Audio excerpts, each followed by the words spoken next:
Anatomy stomach part 4 में हम आपको इसकी अप्लाइड या क्लिनिकल एनाटमी के बारे में चर्चा करेंगे। जो इसमें पहला पॉइंट दिया गया है वो है गैस्ट्रिक अल्सर।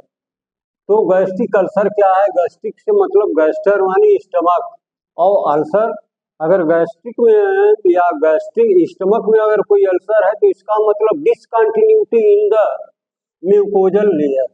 म्यूकोजल लेयर में कहीं न कहीं डिसकंटिन्यूटी है, उसी को हम कहते हैं gastric ulcer. Discontinuity in the mucosa in the inner side of the stomach known as gastric ulcer. It occurs most commonly along with lesser curvature. यह सबसे ज्यादा पूरे स्टमक में अगर कहीं इसके होने के आराम से चांस अगर बनते हैं तो वो होता है लेसर कर्वेचर की एरिया में उसके साथ। Because inside it there is gastric canal.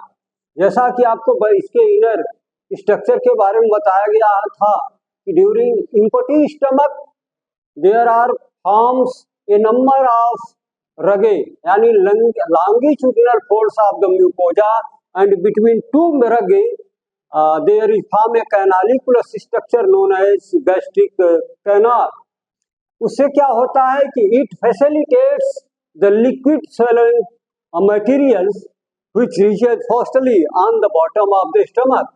तो इसका कहीं न कहीं इंसल्ट होता है, लेसर कर्वेचर पर दबाव पड़ता है, और जब दबाव पड़ता है तो जो म्यूकोजल लेयर होती है उसमें कहीं न कहीं अल्सरेटिव वुंड बन जाते हैं, और उसी को हम नाम देते हैं गैस्ट्रिक अल्सर। अब दूसरा पॉइंट जो बताया गया गैस्ट्रिक कार्सिनोमा, माने पेट में स्टमक में कैंसर का हो जाना। तो इसका जो कॉमन साइट बताया गया है वो है area with along with greater curvature. यह इसका जो कॉमन साइट है स्टमक के अंदर वो इसका ग्रेटर कर्वेचर के अलॉन्ग विथ पाया जाता है, और पाइलोरिक रीजन।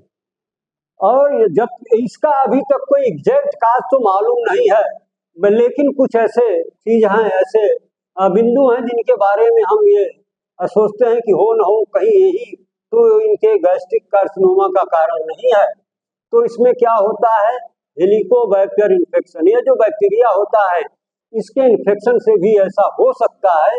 फिर जो चेन स्मोकर होते हैं, जो काफी हद तक धूम्रपान का इस्तेमाल करते हैं, उनमें भी गैस्ट्रिक कार्सिनोमा के चांसेस बन जाते हैं। पिकल्ड एंड साल्टेड फूड, बहुत मिर्च मसालेदार भोजन लेने से भी इसके चांस बनते हैं।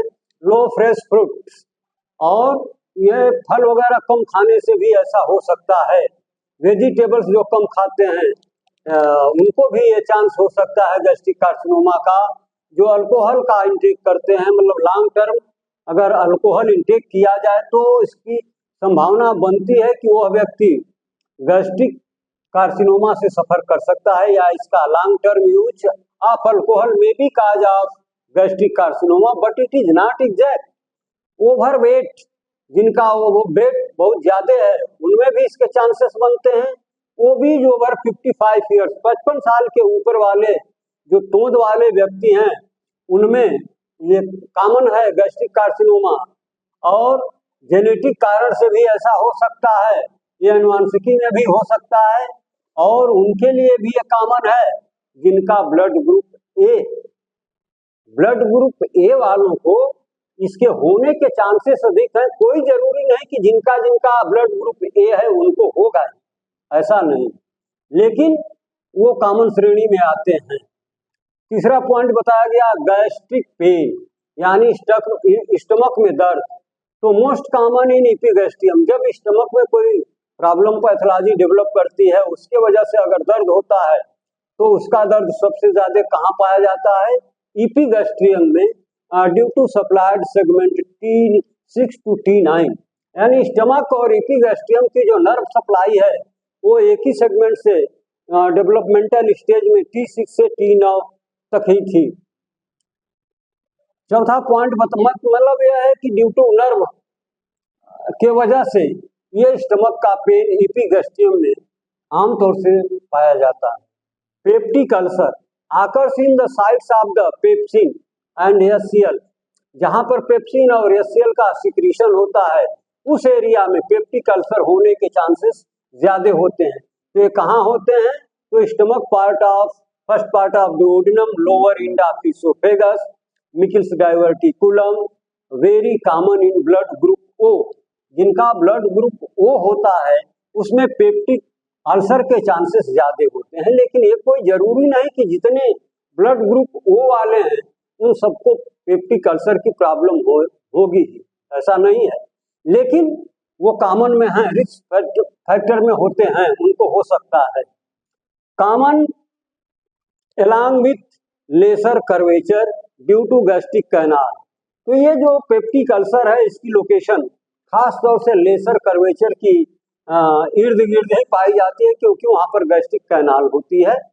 It receives most insult from irritating drinks and short in length. इसकी लंबाई भी कम होती है जो एक कारण बन सकती है पेप्टिक अल्सर का।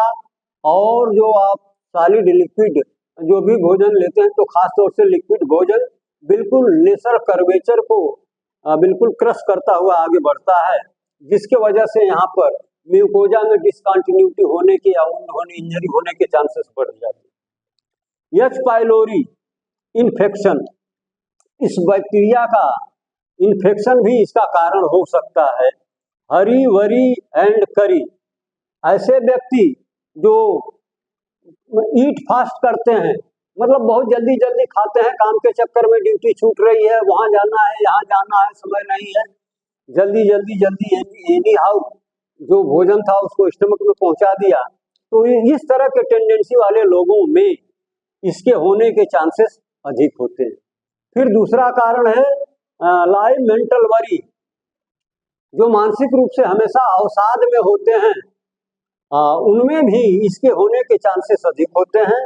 और स्पाइसी फूड लेने वाले, ये जो जंक फूड मिर्च मसालेदार चीजों का जो ज्यादा यूज करते हैं भोजन में, उनको भी ये पेप्टिक अल्सर होने के चांसेस बढ़ जाते हैं। पाइलोरिक ऑब्स्ट्रक्शन, कभी कभी यह कंजेनाइटल भी हो सकता है और कभी कभी ये बाद में भी हो सकता है।